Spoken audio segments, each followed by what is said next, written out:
Oh my god, do I have a story for you. So if you know me personally, you've probably heard this story already, but today I'm going to be covering how me and my friends were basically homeless for a night in a foreign country. Let's start at the beginning. So I'm working in Florida, and me, my friend Susie from uni, who was also working in America, and our new friend Molly, who I'd met at my interview and was also working in Florida, decided to do a tour of the States. Now we only had 21 days to do this, so we had to whittle down where we were going to go. Eventually we decided on New Orleans, Vegas, LA, San Francisco and finishing in New York before flying back to the UK. All was going well, we'd booked all our hotels, we'd booked all the flights, and then about 2 weeks before we were due to fly out to New Orleans, Hurricane Irma happened. But it's really pretty dangerous outside, to be honest. Now obviously you can't help weather, and we did start getting emails off our airline like, would you like to cancel? Would you like to reschedule? And at first we were like, nah, it's cool, it'll pass, it might not even be that much of a big hurricane. So finally, last minute on the 28th, 2 days before we were supposed to fly out, about 11 o'clock at night, I get a panicked call from Molly. We need to make a decision now. Now I was in Magic Kingdom at this time at Mickey's Not So Scary Halloween party, so I had to wait until 1:30 AM and bless Molly, she stayed up, so I tottered round to her house and we cancelled our flight. Instead of going to New Orleans for a few days, we decided we would stop off in Atlanta, Georgia, because that seemed to be where a lot of the flights were going, it was pretty close, and we thought we could explore Georgia. Sounds solid, right?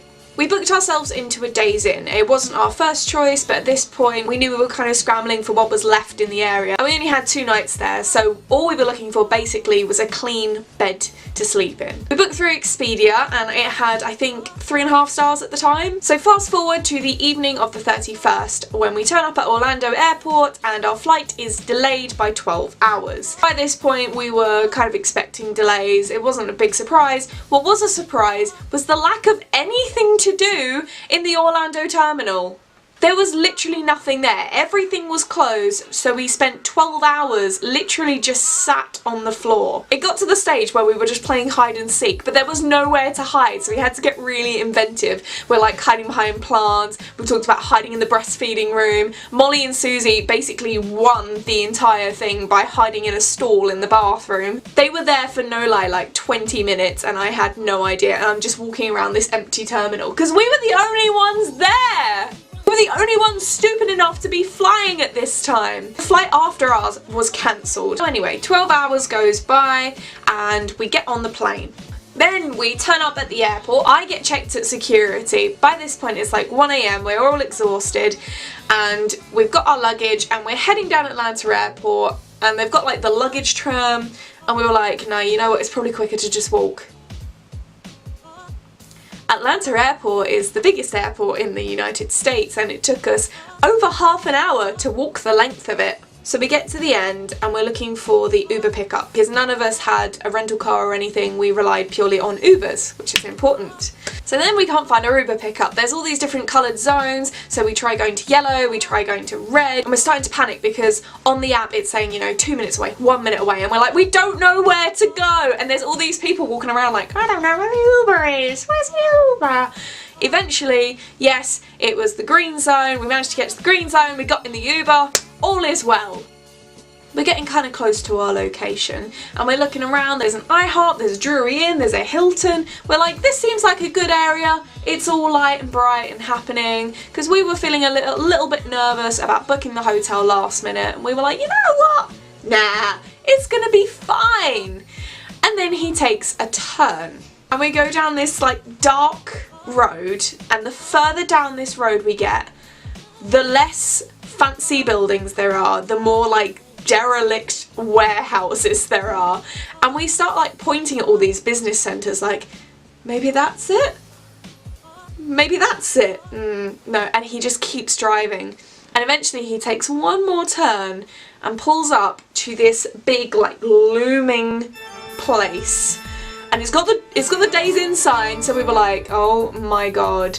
And the Uber driver turns around to us and he's like, is this it? Is this the place? And we were like, I guess so. All the lights were on and everything, it just seemed empty and a little bit creepy. The only building within about 5 minutes. So we get out the car, we get our luggage, Uber driver pulls away, and we go into this building, right? First sign, on the mat, there's twigs, it's just dirty, there's dust everywhere, mud. Look to your left, and the elevator has caution tape on it. We're like, oh great, this is a lovely start. I mean, we were staying in hostels for the most part. We didn't have that high expectations, but at this point we're already a little bit creeped out. A lot of the buildings in the States have a kind of hallway and then a window to reception before you enter the actual lobby. So you're kind of locked out of the lobby until you've bought a room. We go up to the little window and we ring the bell and no one answers. We're like, okay. And there's like a glass window behind us and we're like looking out into the night.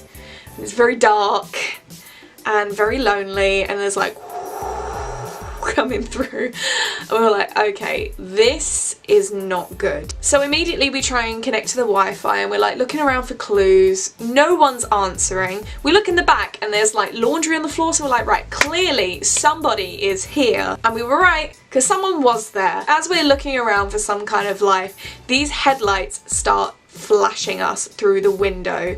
And immediately I was like, dial 911, don't call it yet, but just have it. Because you gotta remember, we do not have American phones. We have no contacts in the Atlanta area except for our boy Steve. We couldn't connect to the Wi-Fi. We don't have any internet. So we're like backing up against the wall. We've got like 3 months worth of luggage and these headlights are still flashing us. And eventually the door opens and this figure starts getting out. And at this point, we were literally stood there like, oh my God, today is the day we die. This figure starts coming towards us. We're gonna die in a foreign country. My mom's gonna be so disappointed in me for not planning my travels, but it's all just the hurricane's fault. This guy gets closer, our hearts are all racing, and then suddenly Susie was like, look at his top, it says enforcement. So we were like, ah, praise be the Lord, we are saved. It's a copper, he's gonna come, he's gonna help us out, he's gonna tell us what's going on, because at this point, that's all we want to know. We just want to know what's going on. And he comes up to this glass door and he opens it and we're still a little bit freaked out, I won't lie. Even though he's enforcement, like, I don't know this guy, he could be anybody. He comes in and he's like, it's closed. I'm sorry, what? It's closed. What, the building? Well, how did we get in then? It's closed. Literally, like, all he could say was, it's closed, you need to leave. And I'm sat there and we're like, we have a reservation here, so how can it be closed? How could we book a reservation? He's like, it's closed, you need to leave. Okay! So this guy didn't offer us any help. He didn't ask us what we were doing there. He must have noticed our accents, but he didn't seem to care. He just wanted us out. And you know what? At 2 AM in some unknown area with some unknown guy and a bunch of girls with loads of suitcases, we weren't gonna argue. So we go out onto the street. I was like, okay, this is fine. We'll go to the Drury Inn. That was like the last place we saw that was civilized. We'll head to there, see what's going on there, see if we can book in there. We're carting these suitcases up this hill and we're trying to make light of the situation. I was like, you know, at least the street lights are still on. Literally as I say it, the street lights go off. You could not write this. Then we get to this Drury Inn. We get in, it's the same deal, the window. We go up to it, there's this lovely woman there. Her name was Lashika. She was very nice. So we explained our situation. We were like, hi, look, we were booked in across the road. Turns out they're closed. Have you got any rooms for tonight? And I swear it was like Mary and Joseph trying to find somewhere to give birth to baby Jesus. She was like, I'm sorry, inn's full. She offered to ring around, like, I think the closest 5 hotels. She was like, I'm really sorry, there's nowhere, but you're welcome to use the Wi-Fi. Okay, cool. So we log into the Wi-Fi, we shuffle over to the edge of the hallway. Bear in mind, it's literally like this wide.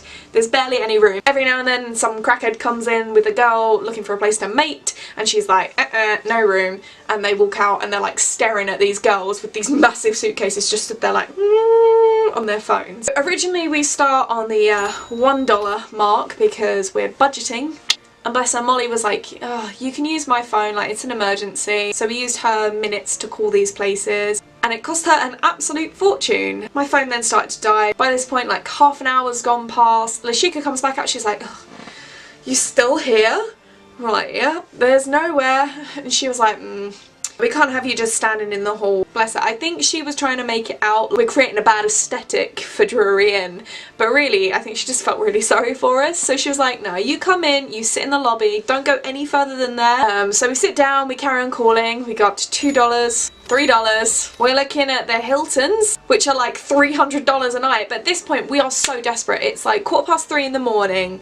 We are exhausted. We're so stressed. This is not the way we wanted to start our travels, but here we are. We're on the phone to the Hilton. We're literally like, look, can you transfer us to any Hilton that's close that might have a room? And this woman is like, you realise it's Dragon Con, right? And we're all looking around like, what is Dragon Con? So apparently Dragon Con is a convention that brings 80,000 people to the city of Atlanta, and on this same weekend was the biggest college football game in 4 years. So she was like, you will not find anywhere within 25 miles of this airport. For those of you with a car, that might seem okay, but we are relying on Ubers. If we go further than 25 miles, we're going to be spending more on an Uber than we would be spending on a hotel.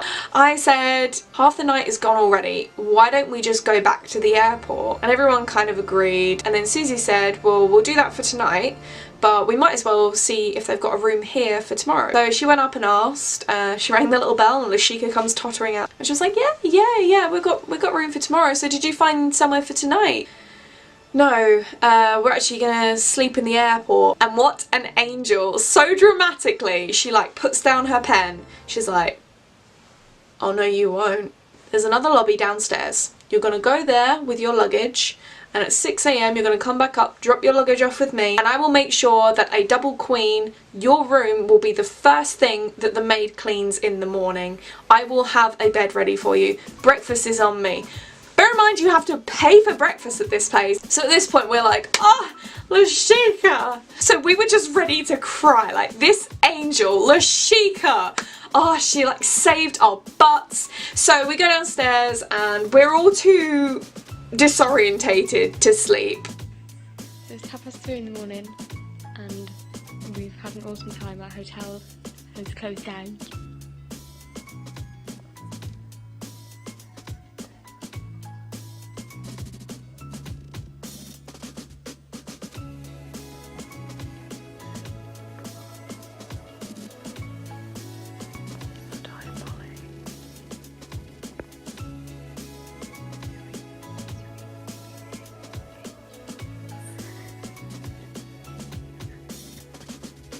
And she was true to her word. At 6 AM we went up, we dropped off our luggage. Then 7 o'clock we had a free breakfast, which was really, really sweet. I'm just untucking our bed ready so we don't have any problems. What's the time now? Like 10 o'clock? It's 10 o'clock. It's 10 o'clock and we finally got a room. Ah. And we spent the whole day just sleeping. We watched Juno and we just slept. We had been on edge for a good 24 hours by this point. A local hotel has become such a problem, a judge has now ordered it unfit for guests and has ordered almost everyone to be out by tomorrow. You can see a police cruiser sitting right here at the entrance. He's going to be here all night just to make sure there are no problems between now and tomorrow. And police say we're not talking about petty theft here at the Days Inn. We are talking about much more serious crimes, prostitution, sex trafficking, drugs, and police say it has even become a hideout for people wanted for other crimes, such as murder and burglary. So that evening, Harry Potter's on, and we decide that we're gonna call Expedia.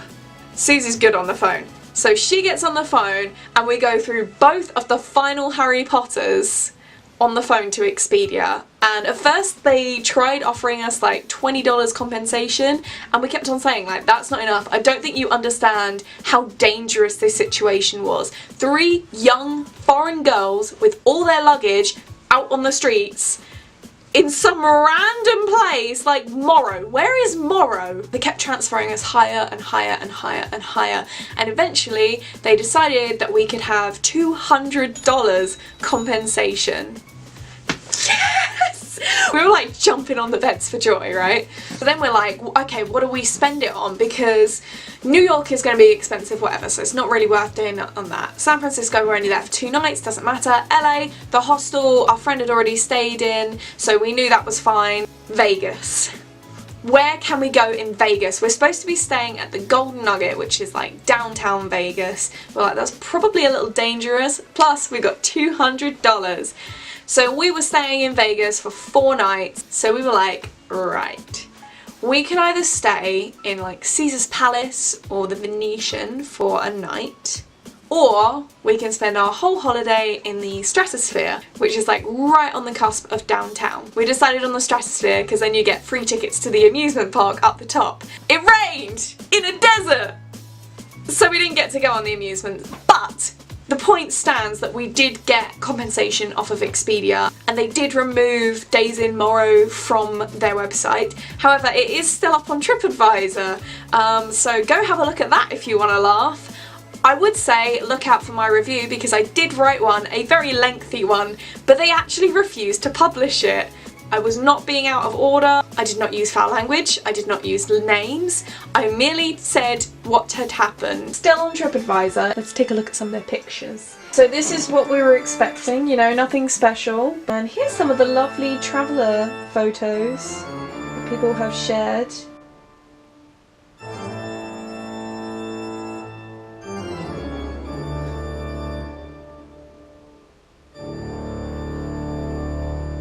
And 3 British girls just happened to stumble into that lovely little setup. They could have stopped us from reserving a room. Anyway, that's our Atlanta story. We had lots of ups and downs while we were travelling, so I'm happy to share more of those if you like this kind of stuff. We have a great one from 7-Eleven. If you liked the video, please give it a thumbs up and subscribe down below.